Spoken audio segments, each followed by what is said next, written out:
Afternoon traders, we have the 25.50 put options on AutoZone. Everybody's heard of AutoZone. We have a $20 gain. We bought the puts back on the time frame is exactly 2 days ago. I just want everyone to see it. That is when the high was 25.75 on 1/5 of 24.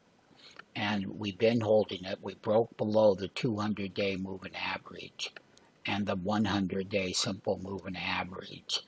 And we have, for the month of December, the MACD sell signal. Learn how to use the MACD, and we will buy the cover if we don't break the lows that were on 11/2 of 23.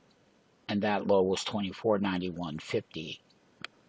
The option prices that we clearly paid for this trade, once again, we paid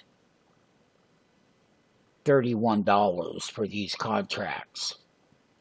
We have a 72% gain right now on today's trade with the volume of 22 put contracts. How to trade the put contracts, understand the options trading. Tommy Trader is here to rock. You can see how the puts were down here. That was the really good buy at $20 a contract. Okay. So once again, when we feature that put chart that I just showed you, it showed you the big gains. Sign up for that free 5-day trial. Don't hesitate. Don't wait. Let's rock. If going into earnings season, AutoZone is down big right at the moment. It's down $39. So the farther the stock goes down, the higher the put options go.